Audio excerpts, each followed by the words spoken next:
tonight or this afternoon or whatever you might call this 5 o'clock thing, we have MoForro from Los Angeles, California. You know what they do? They play forró music, triangle-driven, hip-swiveling dance music deeply rooted in the traditional pé de serra style of forró, a music born out of the countryside of the dry northeast of Brazil.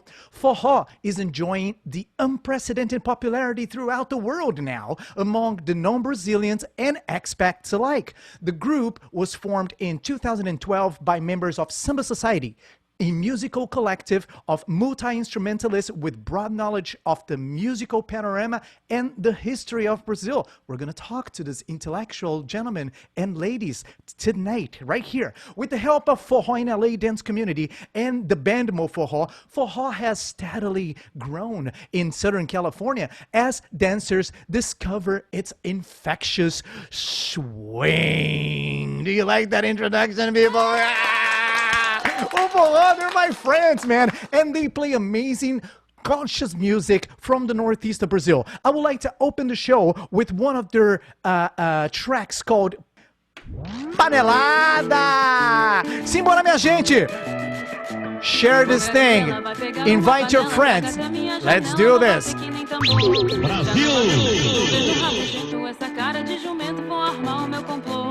Já despedi a cozinheira, motorista, só me resta diarista. Como é que eu vou fazer? A minha vida não tá dando mais subida, nem amparo ou guarida. Pra Miami eu vou correr. Bate a panela, abre a janela. Um berro forte como um homem das cavernas. Lá do terraço do seu palácio. Mas na favela não se escute essa baderna. Simbora! Dona Maria, não me faça tontaria. Olha só a porcaria de bagunça que tu fez. O brasileiro dessa coja maluqueira tá virando um chiqueiro. Preto e pobre não tem vez. Esse vampiro até o último suspiro vai roubar do meu retiro. Vou trabalhar até morrer. Nosso Brasil é de amarelo, azul, anil. Com esse governo baronil já não tenho o que comer. Dona Maria, que tontaria. Não há rua, essa vasilha tá novinha.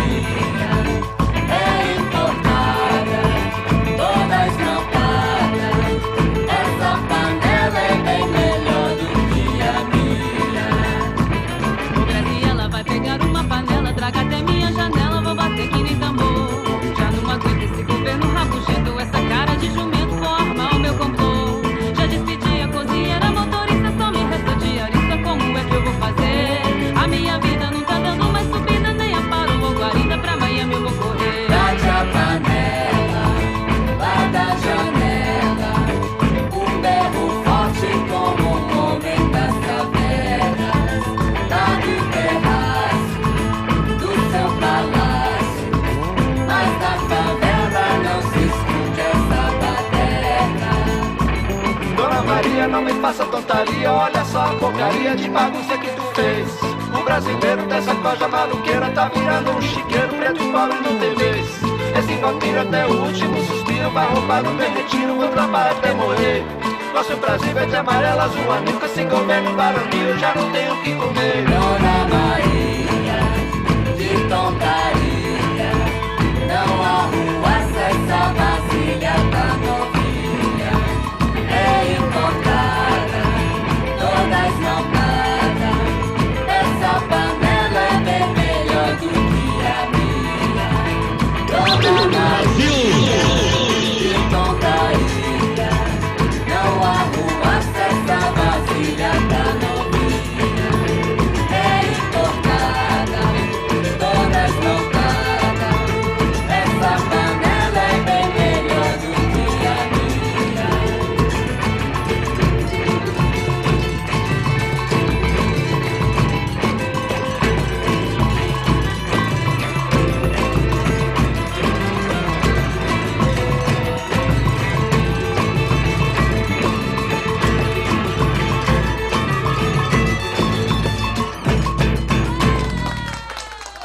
Ha ha ha, panelada. Did you hear that, man?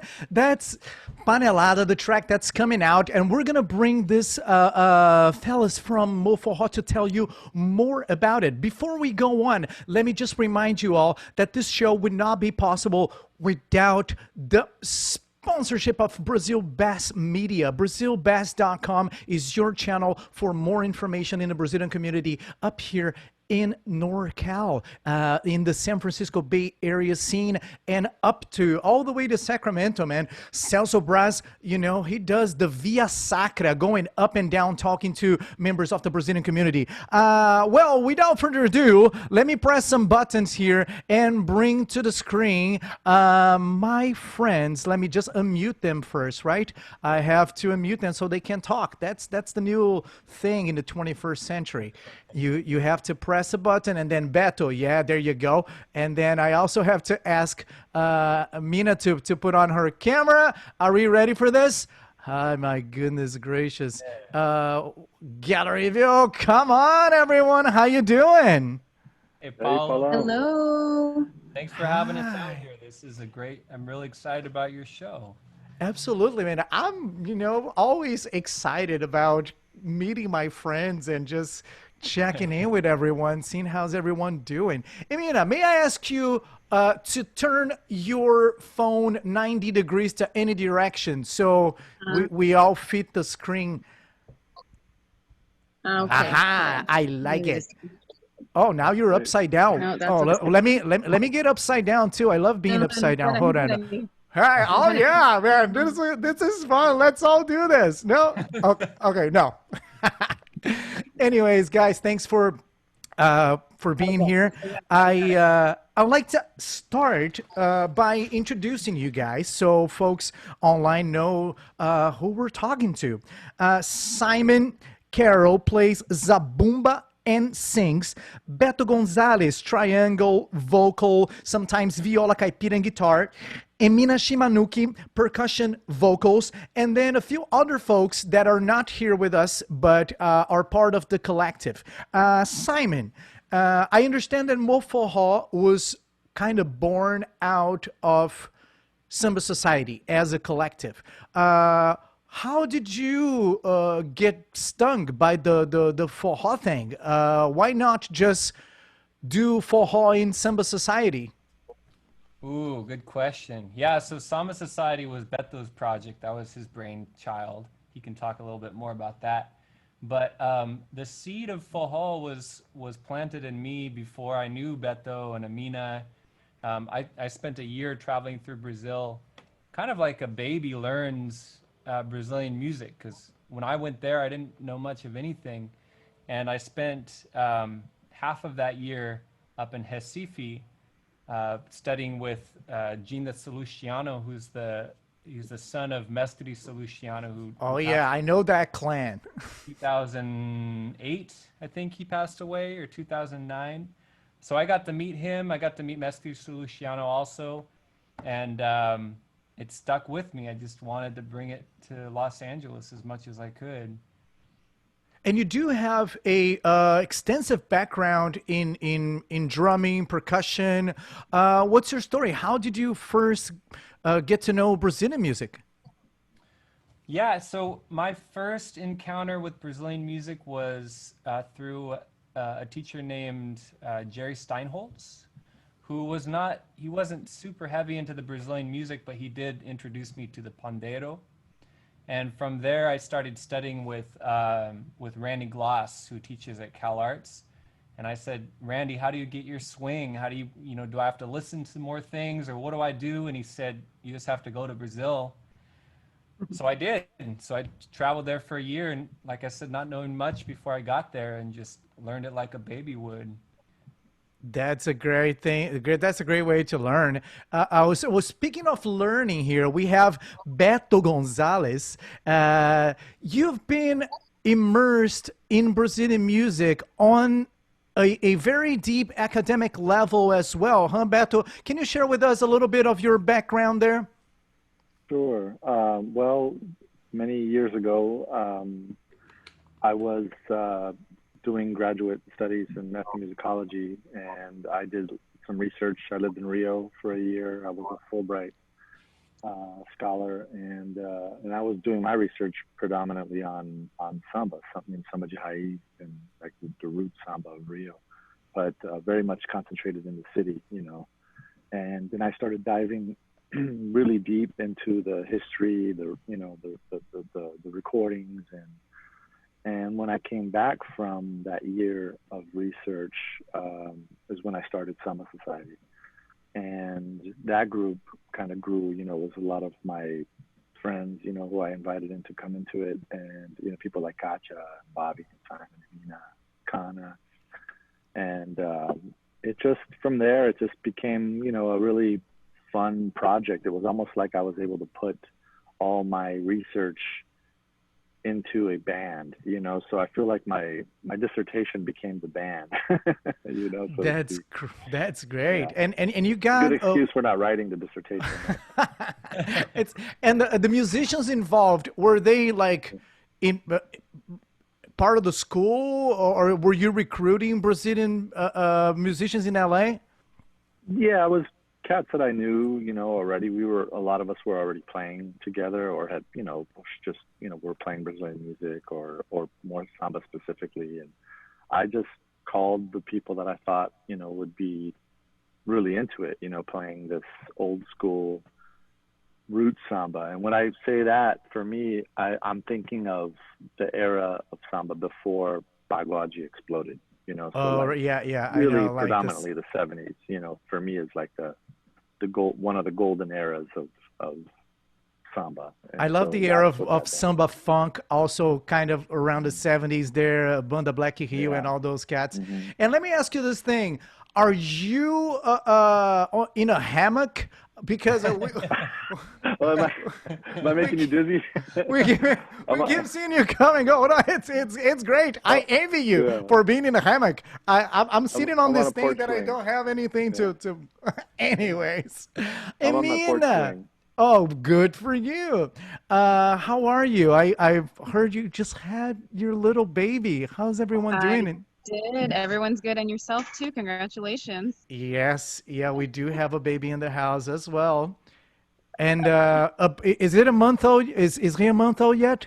No, 2 weeks. 2 weeks today, actually. 2 weeks. Oh my Yeah, you God. know how it is. Yep. Yes, we do. Our little one is like a clockwork. Every 2 hours, he's really good at it. Oh, It's good. That yeah. helps. We had a schedule, and then he took a turn on us, and so we're readjusting. But overall, he's a really good baby. He's very mellow, That's almost cool. clockwork. Yeah. And since when? Well, because I know you've been in LA for a long time now. What's your story? Because you're kind of like half Brazilian, half American. What's the story here? Yes. So I would And consider myself Americanized because I've been here since mid 90s. So semi-raised in Orange County, then moved to LA. Um, I guess I'll just talk about the exposure to Forró. I think it started when the boom of Forró Universitário was big. So you have Fala Mansa, Rastafé. When they kind of exploded is was when I heard of them. And then I really enjoyed that culture, that pop culture. And then I kind of stuck. And I was exposed to Forró before. My mother is from Bahia, and she had, we played Forró when we visited. It was very farm Forró, the two steps here, two steps there. But then when I heard of the Universitario and Pé de Serra, I was like, this is so much more fun, more cool. But you can't forget about the roots. But it was more appealing to me, the singing portion, and then Beto and Simon got into the playing portion, and that's how I kind of got involved in a nutshell. And I'm curious to where did you get exposed to Forró Universitário? Because that was like 96, 97. Did Forró So Universitário made all the way to California? I don't think so. I think I was in Brazil, maybe a summer in Brazil, or maybe someone had given me a CD. I just remember very specifically it was the Fala Mansa and Rastafé album during that time that it was very popular. And I don't even know where. Uh-oh, she froze. Hello. But I can put a little something in that phrase there because that's the time I left Brazil. I came to the States in '97, and we had Tato from Fala Mansa here in the show, and so I mean, so I was just saying that we had Tato from Fala Mansa here in the show, and he came to tell stories about that time, and also the incredible resurgence of forró outside of Brazil after the forró universitário died from the mainstream point of view. So we're surfing this new wave now where forró, I'm not gonna say bigger, but definitely way more interesting in Paris, in London, in New York than it is in my hometown where I discovered Forró for the first time. So kind of where we're going now. Yeah, yeah. I think it is huge in Europe. I think my husband and I made a trip to France a year and a half ago, 2 years ago, and we caught a Forró evening in Paris, I believe, and it was good. It was awesome. And I know, I mean, you see the dance, what do you call those? Conventions in Germany, I think. And those Yeah, are they big have too. I think it's huge really big in festivals in Europe. Germany. Yeah. So, I mean, it's just as big. I mean, it's much bigger in Europe than it is here in the States. So, In Europe, it's interesting how the transportation and distance between the cities help a lot with the festivals because you travel through the festivals from London to Barcelona, Dublin, Paris, and all the same group of instructors and bands are coming and performing and teaching and sharing. So it's amazing, which is really hard to do because even us in San Francisco, LA, the distance makes it hard for us to coordinate. But you guys are doing an incredible job, and since 2012, partnering with Forró in LA. Simon, can you tell me a little bit how was the encounter? Was it MoForro that found Forró in LA, or the contrary? You know, I'm not really sure who started before the other. I want to say MoForro started a little bit before Forró in LA, but Fabiano and Andrea, who are really the driving forces behind starting of Forró in LA, and Reyes also, who was sort of our home with Trópico de Nopal. Oh yeah, if Reyes is not here right now, he'll be in the future. And Right. shout out, shout out. Absolutely, but Fabio and Andrea are really the dance teachers, and so they've been driving the dance community, and then MoForro has been driving the music side, the live music side. But Fabio, he got brought into Samba Society when he first came here, the year he came here, and so through that Samba Society MoForro collective. That's how we met, and that's how Forró in LA got born in Los Angeles. And Beto, you are already busy coordinating Samba Society, which is not a small ensemble, right? You guys are like 8 or 9 people on stage when you're performing. Did you feel like Times when we're missing a few people. I'm gonna leave this. I'm gonna leave this Forró management to Simon, or you use some of the experience with Samba Society to help manage. How is that for you?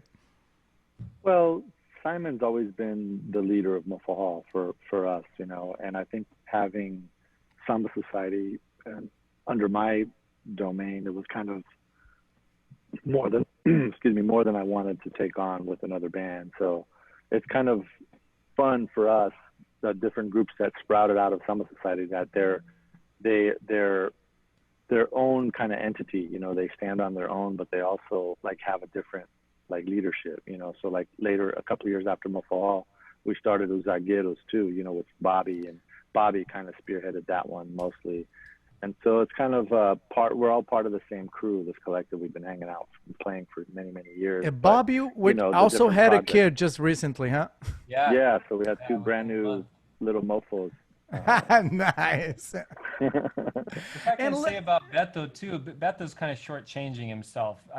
I will take the leadership of Mofa Hall, but Beto is much better at the production side than I am. And so the major shows that we played with Mofa Hall, Beto's really the driving force behind that. He has sort of the head for that, and he has a lot of the connections for that too.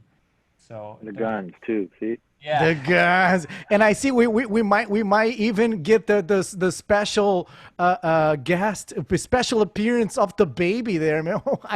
I see the camera already moved into the baby room, Mama. Great job. And let's talk music here. The first track we played was called Panelada. Is this original one you guys are writing together? How's Panelada? Yeah, Beto and I, that's our tune. I wrote the melodies, and then Beto wrote all the lyrics. I'm gonna let Beto talk about that one because he's deeper into the lyrics and he can talk more about the meaning. Yeah, I wrote the words. I was thinking of an embolada, like that style of, of Northeastern music, kind of a dueling sort of vocals thing. And I gave the lyrics to Simon, and Simon wrote the melody, I think, after it, right? I believe. Yeah, that's right. And and then we just worked on it from there. But that song, I wrote that shortly around the time, I was going to say shortly after or around the time that Dilma Rousseff got impeached. And I was referencing in the song the protests, where people were beating the pots and pans, and it's, I think it's pretty obvious if you really listen to the lyrics deeply, which side of the political spectrum I fall on. I don't think it's a secret. Which is the same side that I follow, just by the way. Yeah, but but at the same time though, I wanted that song, even though it is a little bit one-sided, because I'm kind of making fun of the whole thing, the ridiculousness of the elite of Brazil hanging out on their porches, banging expensive pots and pans to protest. Well, it's been downhill from that moment. So yeah. So I kind of wanted to look at that, but I also started the song from the perspective of the person doing it, even though I kind of did it very tongue-in-cheek, So that was what was on my mind when I wrote that right, song. right. And of course, so many things have happened since then. It almost feels weird because the song captured a very specific moment in time that has already kind of been dwarfed by everything else that's happened in Brazil, since then. So, that was in 2016. Yeah, so I wrote that a while ago, and then it took a little while before, it became, what it is on the recording. Yeah, and I heard it, and very relevant. Thank you for putting that out. This next one I would like to share with our folks here is Morena. Who's telling the story behind the song Morena? I can tell a story behind that. So this is not our tune. This is a cover. This is Gonzaguinha, who wrote this song. And the original of this is very different. I did the arrangement for this, and so it sounds very different from the original. And it's kind of a hidden track. It's sort of a rare track. It's not very, very well known. And I just fell in love with it, but decided to make it into a MoForro style. So there we go. And Amina, your voice sounds so good on that track. Thank Do you you. have Thank do you have fun recording that? Oh, I look did, at the actually. little one. I know, it's his debut. I know not many people have seen it because of COVID. Yeah, I'm gonna agree with Simon. It's one of those, like, you don't hear too much of it. It's not a, it's a kind of I don't know, underground's the right word, but you hear it and you're like, hey, this is a cool track. And then I think they did a really good job kind of putting a spin to it. So I enjoyed singing it, and we enjoyed playing it live. It's fun. Yeah. That's nice. Let's hear it. Morena. Here we go. Guys, we'll be right back.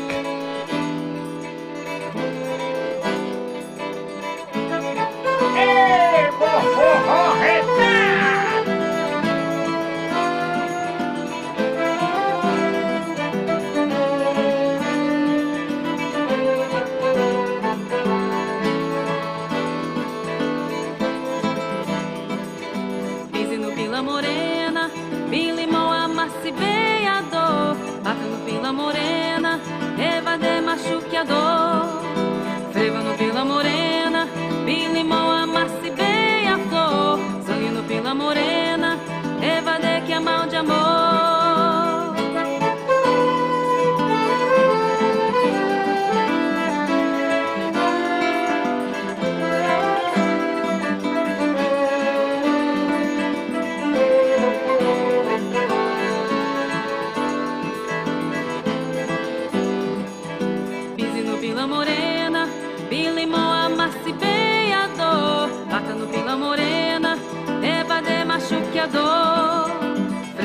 pela morena, vi limão, amasse bem a flor, sangue pela morena, evade que é mal de amor. Guarde com carinho o perfume espinho da açucena, deixa que o povo que não saiba tenha pena e não chore de alegria se você não desconfia. Vi limão, amasse bem, evade que é mal de amor.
Morena. I really did not know that tune. And I've heard a lot of Gonzaguinha.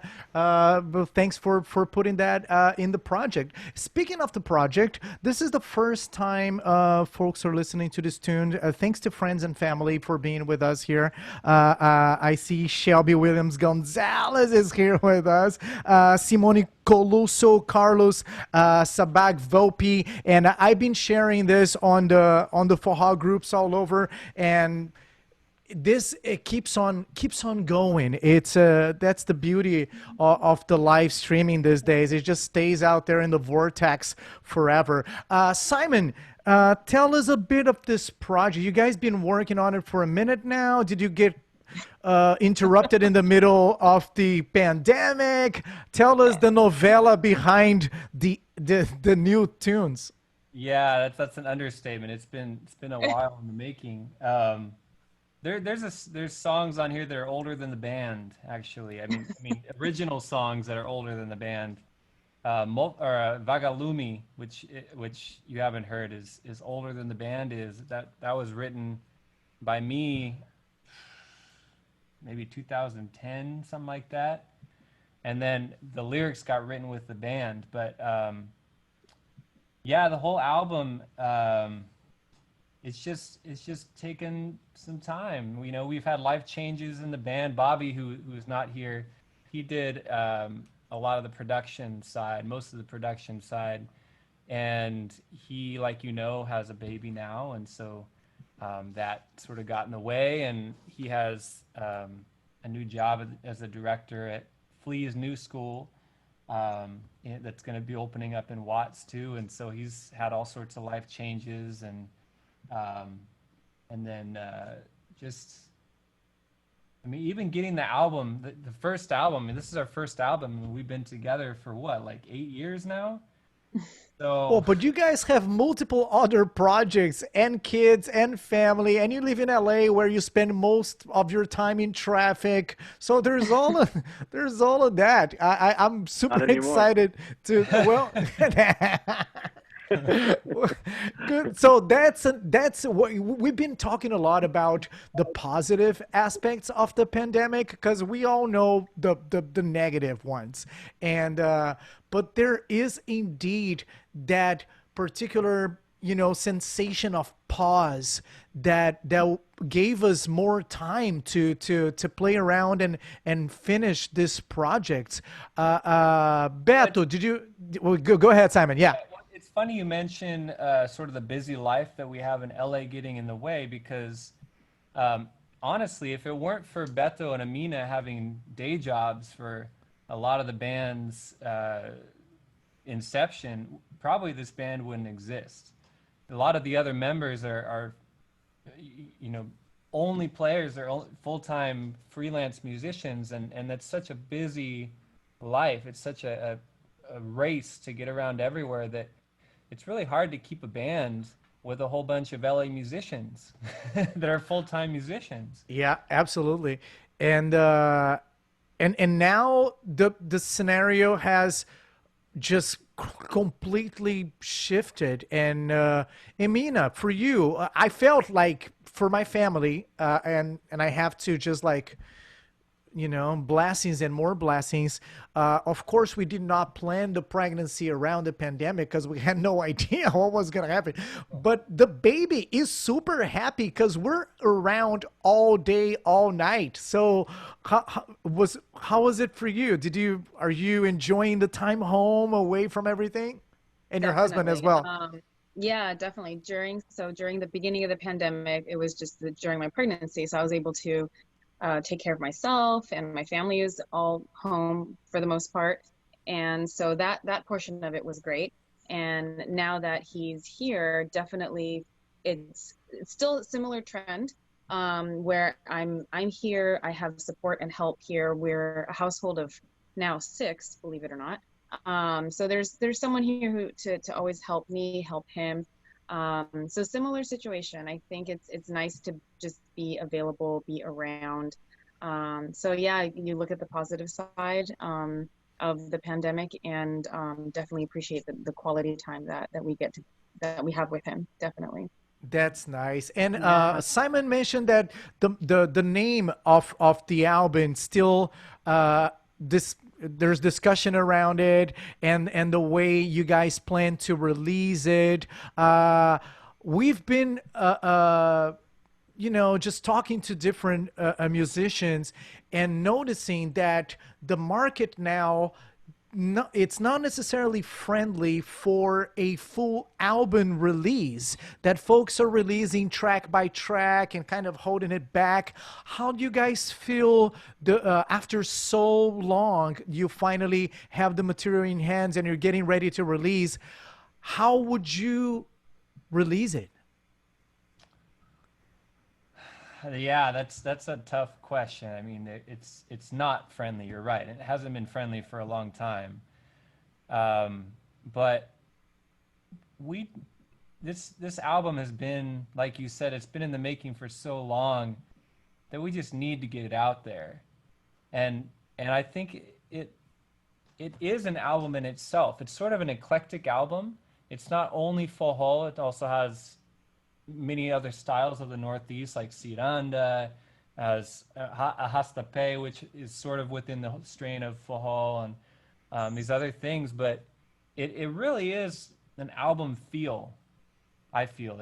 And so I just don't feel like it would do it justice to release it single by single. Maybe I'm old school in that respect, but I share the same feeling, and I want to listen to the whole story from the beginning to the end and how it ties together. right. Yeah, Especially having the all the intellectuals in the band, man. Like Beto, you've been writing about music and putting a lot of time, dissertations and some of society. I guess you share the feeling that the album is almost like a book, right? You don't release a chapter at a time. Yeah, well, just I mean, I've left academia behind quite a number of years ago. So other than my own personal interest in research and things that I read about now, but I'm not actively an academic. I'm a recovering academic. Thank you. Oh man. But yeah, no, the album, like I think also, everything was recorded. We actually recorded everything in a relatively much shorter period of time. I think the production around the album has taken a lot longer. But when we began recording, we recorded a big bulk of it actually so I feel that all the tracks belong together. They were recorded as an album. They weren't recorded like, oh, we did one track and then another and then another.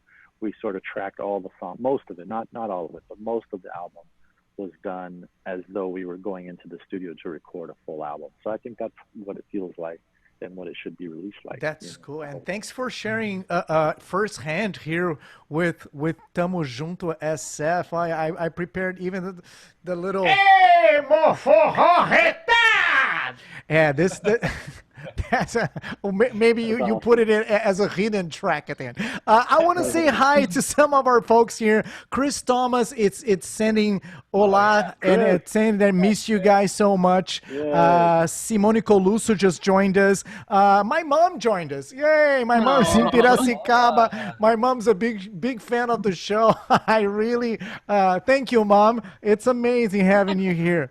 And guys, I also want to mention that as I listen to your tracks and I watch your videos, there is definitely a component of activism, of political awareness and good messaging behind that. Thanks for making the effort of inserting those messages there. I would like to share one of the videos you guys sent to me that was, I guess, part of your attempt to get into the NPR Music Tiny Desk. The song is called The Child Left Behind. Who's telling the story behind that tune? I can tell the story. That's my tune, and yeah, I got really into activism through meeting a few people that were sort of key figures in my life, and this song, which is also on the album, but you're not going to hear the album version. This is for Tiny Desk. It's about the school to prison pipeline, and also the foster. How difficult it is to be a foster child, and just it's sort of one of those songs I feel stays relevant until we really address that problem, and I don't feel like it's really been addressed at the point where it needs to be, so it's going to stay relevant for a long time. Absolutely. I kind of share the same feeling. I'm glad you guys have worked on that subject musically. Oakland here in the Bay Area is really struggling with that particular subject, and Oakland and some parts of LA, they share kind of the same institutional problems, and I'm glad you guys put that out. Without further ado, let's go ahead and watch The Child Left Behind, MoForro. This is the version for NPR Music Tiny Desk, but this song is also part of the new album. So when the album comes out, make sure you check it out. Here we go.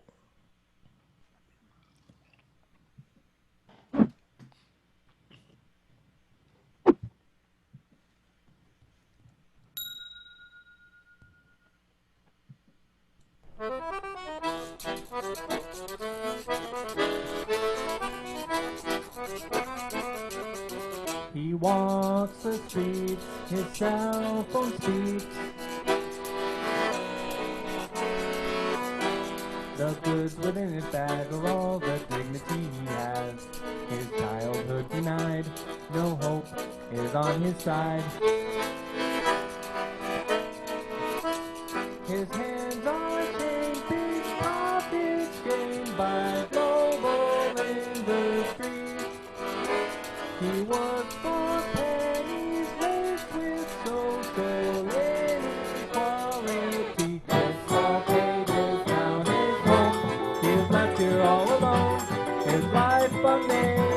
overworked and underpaid, never had a chance to win. Being brown is not a sin, his faith be fine, he's a child left behind.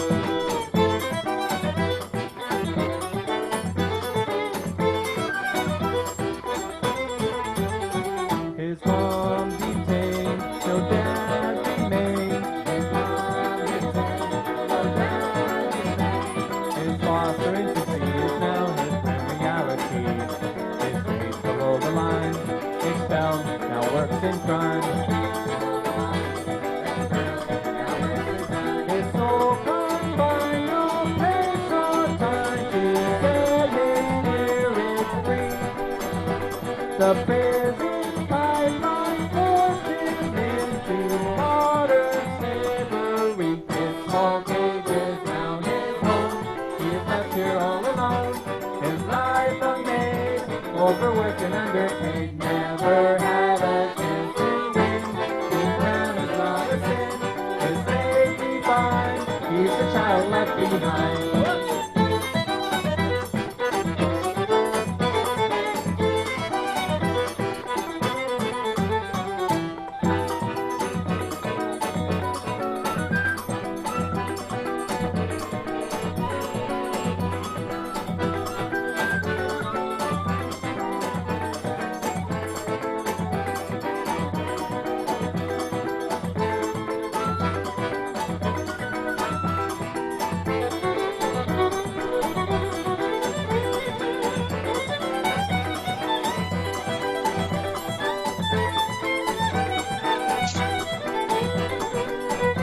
Hey, MoForro, hey,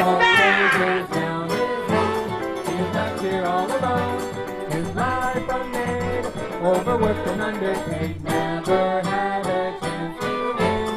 Being brown is not a sin, his faith is fine, he's a child left behind.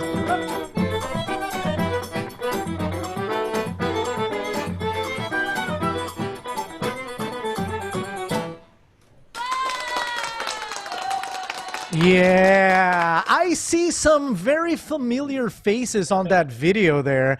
Worth mentioning, Senor Quetzal Guerrero on violin there. Quetzal has been a great friend and partner of the Forró in SF scene. He keeps on coming back. It's always fun to have him around. Also, G-Rob on accordion. And how'd you guys meet G-Rob, man? It's so hard to find a Forró accordionist in California. Yeah, I met G. Robbie back at my Cal State Northridge days. She still is a professor over there, and she teaches steel pans. She has a whole steel pan ensemble at Cal State Northridge. So I met her through that. I didn't know her that well, and then later on, I found out that she played accordion and pulled her back into my life and pulled her into the band she's one of the original members of MoForro as well. That's cool. And what's now you guys' idea for the scene? What do you, I mean, there's no definite answer, and I guess we're all playing the feud of ideas, but Emina, I know you're going to be moms for, hopefully full time for a while, but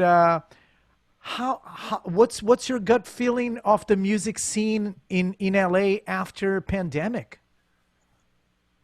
After pandemic, I don't know. I think for specifically Forró, it might be a little bit more challenging. It wasn't as easy in LA as it may be in San Fran or in the East Coast. But I think as a group, at least for the three of us, I'd like to speak on their behalf as well. Like, we'll keep doing what we like doing just because we like doing it. We will help promote the Forró community, both song and dance. I think we all enjoy playing it and seeing people dance to it and reciprocate, and we feed off that energy. I think it will be a challenge post-pandemic, depending on how it's going to be, whatever that new norm is going to be. But I know that we will likely keep doing what we're doing because we just enjoy doing it, and we'll continue partnering with communities like Forró in LA here who promote the dance portion of it and their socials, their monthly socials, when that comes back. Um, but yeah, I think it'll be hard, but we'll keep going. We'll keep pushing and doing what we can to promote. Yeah, especially in LA, where like the whole city has a very strong entertainment and musical market. Beto, how you're feeling, man? Because you jiggle other projects, juggle, don't jiggle, or jiggle and juggle, I guess. uh, what's the scene for you? Are you? I see that you're enjoying kind of the time off, right? Is that a thing? Very much. Yeah, I think I was made Yeah. for this. Well, The is pandemic I've been waiting for. No, oh I'm just man, kidding. we need to keep that the money coming in because that It's tough. Yeah. Well, I but what's your started feeling? working for Yeah. myself actually after, I was working, in the arts for a long time, and I think it took the pandemic for me to kind of really take stock of what I wanted to do, and I actually been doing woodworking for a while now as kind of a side hustle. I'm decided I just want to do this full time because I'm still be able to work during the pandemic, and I'm actually doing okay, so I'm happy to say. I think once the pandemic, is, um, works itself out in one way or another, in the next, God knows how long, I think LA is going to bounce like everywhere. People are going to be so excited to go out and enjoy music, and there might be a little, unease there because, with the whole social distance thing and the fall being such a social thing, but it's gonna it'll come back. I mean, I know it's hard for musicians who are working full time and now everything's shut down. So that must be tough. I can't imagine, um, you know, what that must be like because I didn't choose to be a full time musician. Before I was always working and doing other things. So it just feels like everything's just sort of on hold as opposed to like my entire livelihood being on hold. So, but I think it's going to be great, man. Once this thing, if the world doesn't end after the election, of course. I have a sound for that. It goes like you Well, let's know. hope that that's not the sound that you play after the election. Let's hope it's a different one. Hopefully not, man. Hopefully not. I also have horns. I have drum roll. Attention. And the president of the United States of America. No, that's not good. Simon, you're feeling like overall you're healthy, man. You look good. Are you still doing your capoeira? How's everything home and the family? Yeah, still doing capoeira. I'm good here with my wife at Jugi.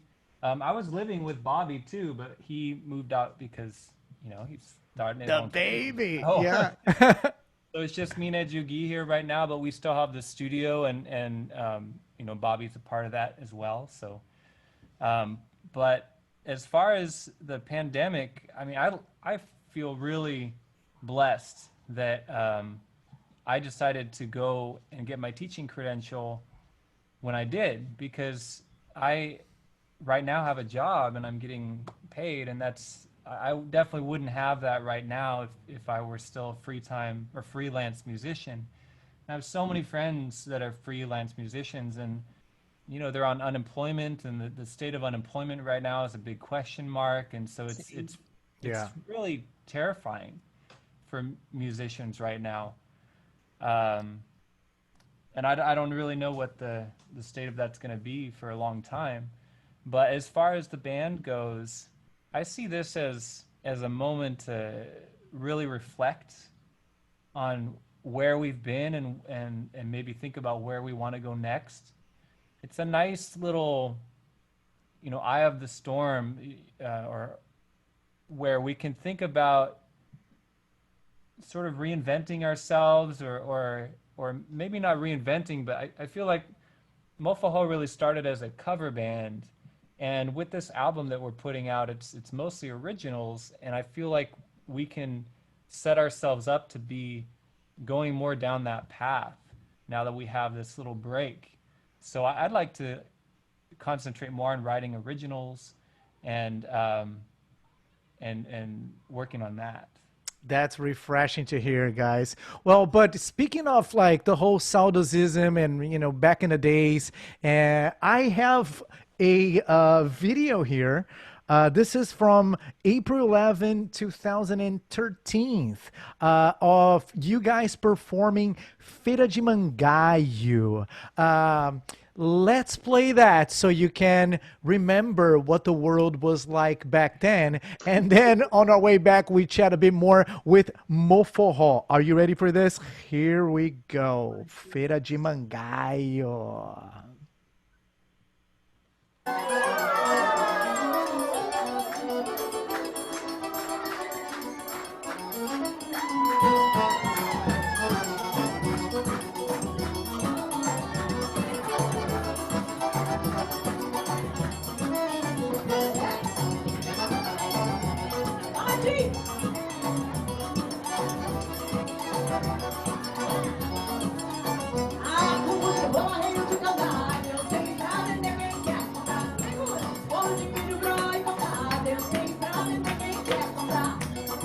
Moleque, além do caneco lá, moleque, sai daqui, me deixa trabalhar.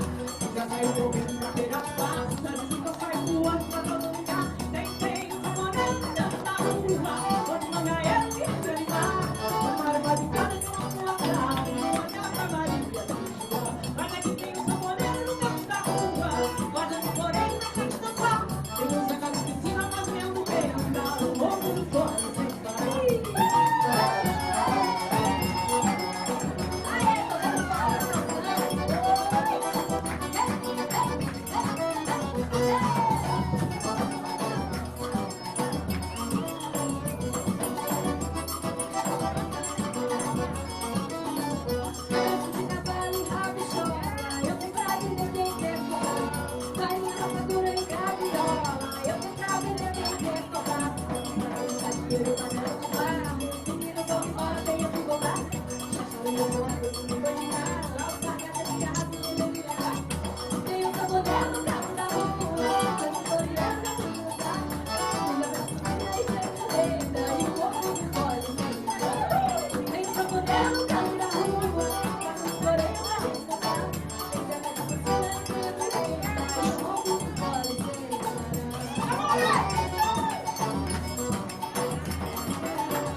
Eita, MoForro retado, viu? Sorry, it's almost time, guys. You see how the hour goes super fast? It's pretty amazing. I would like to thank you three one more time for being with me. This is my way of like getting myself out of boredom and also reconnecting with my friends. I love just coming here, listening to the stories, getting you guys back together in a Zoom call. Like Beto said, he never been in a Zoom call since God knows when. Like, how can you be in the pandemic without being in a Zoom call? Come on, Beto. Oh, it's very easy. Cool.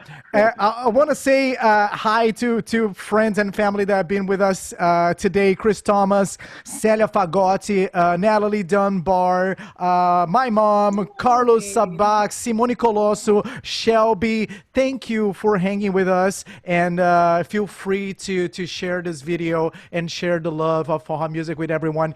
Simon, say bye-bye and last considerations. Yeah, thank you so much, Paolo. This has really been a pleasure to be on your show, and I saw some other friends on here. I saw Caro Pirotto was on here too, and I'm really excited that you're getting us all together and still making this happen, because we don't see all of our musician friends these days, and it's really special of you to getting us back together and making us relevant to the world. Thank you. It's a pleasure. Emina, all the good vibes for you and the new baby and the family. Say hi to everyone for me. Thank you. Appreciate that. Betão, é nóis, hein, velho? Como é que vai ficar? good to see you, my Vamos brother. continuar brigando com os caras lá no Facebook? A gente não para de brigar. Cara, it's really hard. I have my Facebook friends are a very wide variety of political in the political spectrum. So me and Beto here, we're all the time like yelling at people and getting into fights online. It's really hard to be a Brazilian in California these days, guys. Yeah, well, we do it. Yeah. That's why it's so easy to be away from people and meetings. And all of this. I know, right? Oh my God. Well, guys, thank you again. I would like to close the show, speaking of like the political spectrum, with this little tune called Duck Frump. Please, someone tell me what this tune is about. It's about a duck explanation dance. It's about a duck dance. Duck dance. All right, guys, if it's a duck dance, that's exactly what I'm going to... Hey, MoForro retard! I will see you guys when this hurricane has passed, okay? Obrigado, galera. Até a próxima, viu? Valeu, valeu! Tchau, tchau! That's it, everyone!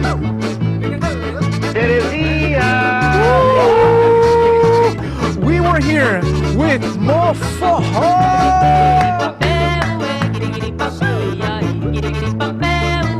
Enjoy music. Stay safe. Don't believe the hype.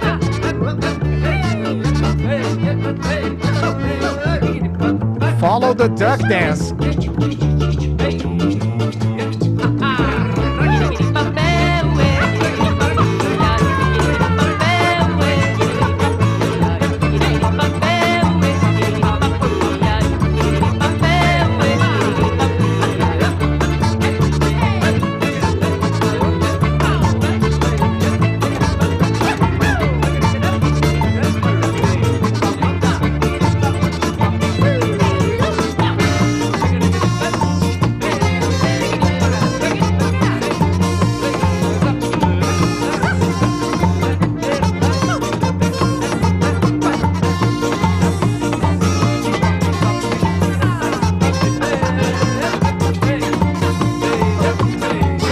All right, everyone.